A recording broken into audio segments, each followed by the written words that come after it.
Assalamualaikum warahmatullahi wabarakatuh.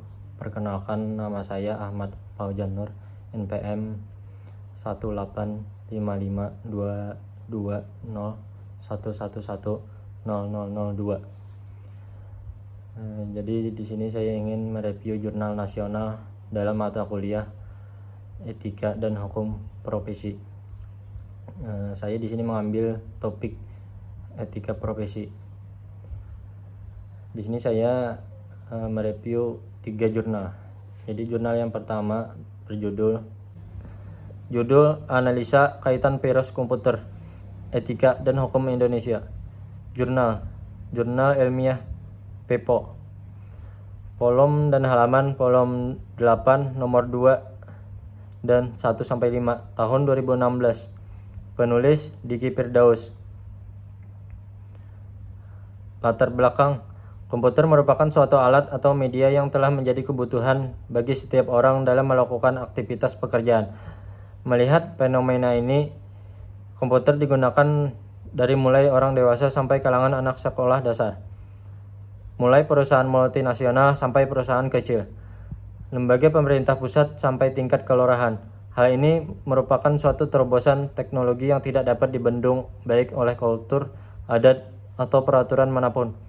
Yang namanya virus semua berindikasi mengganggu pemakai komputer, dari mulai mengurangi kecepatan akses, menghilangkan data, menghambat membuka akses data, sampai ada jenis virus yang sifatnya menampilkan gambar-gambar tidak layak untuk dilihat anak-anak, dan banyak lagi dampak negatif dari adanya virus komputer. Virus komputer meningkat seiring meningkatnya kinerja software komputer, sehingga perlu meningkatkan pula pemakaian antivirus.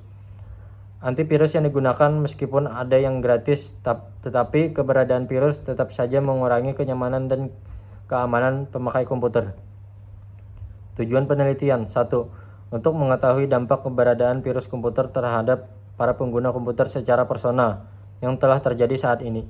2. Untuk mendeskripsikan kandungan Undang-Undang ITE terhadap keberadaan virus komputer. Permasalahan: 1. Terobosan teknologi komputer yang sulit dibendung. 2. Keberadaan virus komputer yang dianggap melanggar etika dalam penggunaan komputer. 3. Keberadaan virus komputer yang berindikasi mengurangi kenyamanan dan keamanan pemakai komputer. 4. Usaha pemakai komputer dan pemerintah mengantisipasi virus komputer. Objek penelitian: analisa kaitan virus komputer. Metodologi penelitian: langkah awal yang dilakukan adalah melakukan pertemuan dengan Bapak Ahmad Zaki Siraj selaku anggota Komisi Bidang Hukum Komisi 3 DPR RI. Menurut beliau bahwa secara langsung bahwa Undang-Undang ITE belum mengatur tentang virus komputer, dan pemerintah belum secara aktif melakukan tindakan terhadap pembuat virus komputer. Untuk dapat memahami keberadaan tentang virus komputer sebagai cybercrime, perlu ada kajian dan analisa secara mendalam Undang-Undang ITE yang sudah ada, lalu dikaitkan dengan teori-teori lain yang berhubungan dengan etika profesi. Hasil penelitian: program yang dibuat akan menjadi sebuah aplikasi dengan tujuan mengolah data hingga menghasilkan suatu informasi yang dapat disimpan, ditampilkan, atau didengar melalui komputer, dan tidak terbatas pada tulisan, suara, gambar, peta, rancangan, foto, atau sejenisnya, huruf, tanda, angka, kode akses, simbol, atau perforasi yang memiliki makna atau arti yang dapat dipahami oleh orang yang mampu memahaminya. Kelebihan: kaitan antara Undang-Undang ITE dan program virus komputer. Dari hasil pembahasan di atas, kami menyimpulkan Undang-Undang ITE secara langsung mengatur dan menjelaskan tentang tindakan bagi pelanggar hukum. Kekurangan: keberadaan virus komputer jelas menjadi suatu ancaman bagi para pemakai komputer karena mengganggu kenyamanan.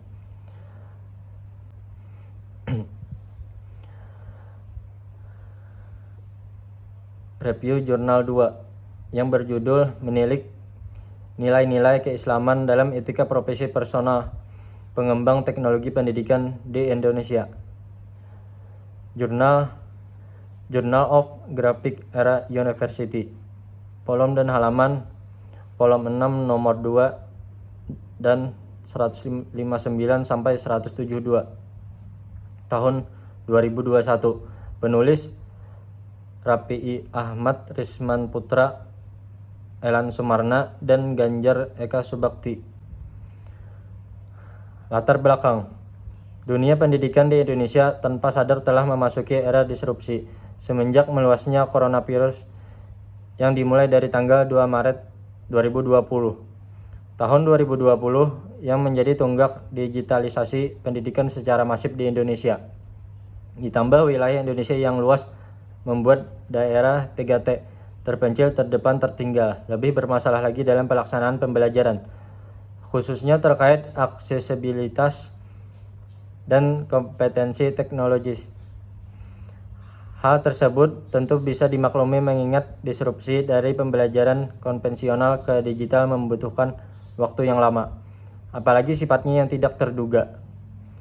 Tujuan penelitian. Pengembang teknologi pembelajaran harus mengingat kembali hakikat teknologi pendidikan yang bertujuan mempermudah, memberikan bantuan belajar, serta meningkatkan kinerja pembelajar.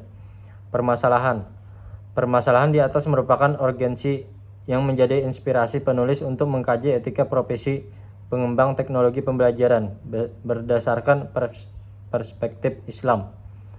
Objek penelitian pengembang teknologi pendidikan di Indonesia. Metodologi penelitian. Adapun dokumen yang dikaji merupakan literatur berupa peraturan pemerintah, buku, serta terbitan berkala ilmiah yang berbentuk salinan, cetak maupun lunak.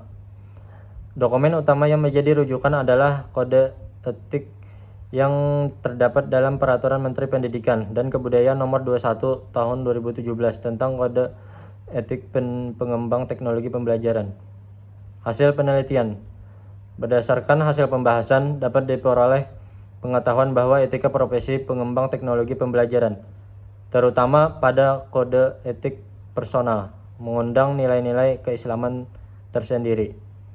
Kelebihan, sikap mandiri dan belajar sepanjang hayat yang memotivasi untuk terus menuntut ilmu dan mengembangkan kompetensi sebagai anjuran yang diganjar dengan surga dalam Islam.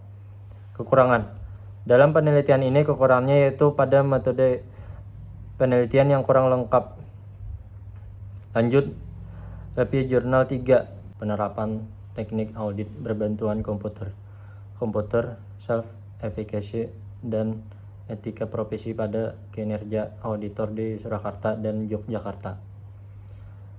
Jurnal Seminar Nasional dan The Fourth Call for Syariah Paper.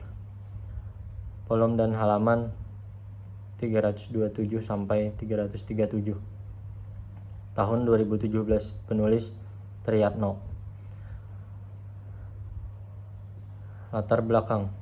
Perkembangan teknologi di masa sekarang ini menyebabkan akan terus-menerus berkembangnya berbagai teknologi informasi yang kemudian mempengaruhi tahapan proses audit.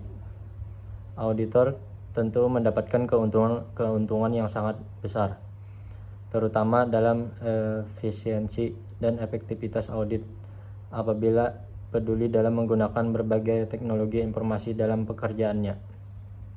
Semakin meluasnya kebutuhan jasa profesional akuntan publik sebagai pihak independen menuntut profesi akuntan publik untuk terus meningkatkan kinerja agar dapat menghasilkan produk audit yang dapat diandalkan bagi pihak-pihak yang membutuhkan. Pengukuran atau penilaian kinerja adalah suatu proses penilaian kemajuan pekerjaan terhadap tujuan dan sasaran yang mana telah ditentukan sebelumnya. Kualitas kinerja auditor dilihat dari respon yang akurat diberikan oleh auditor untuk setiap tugas audit yang dilakukan.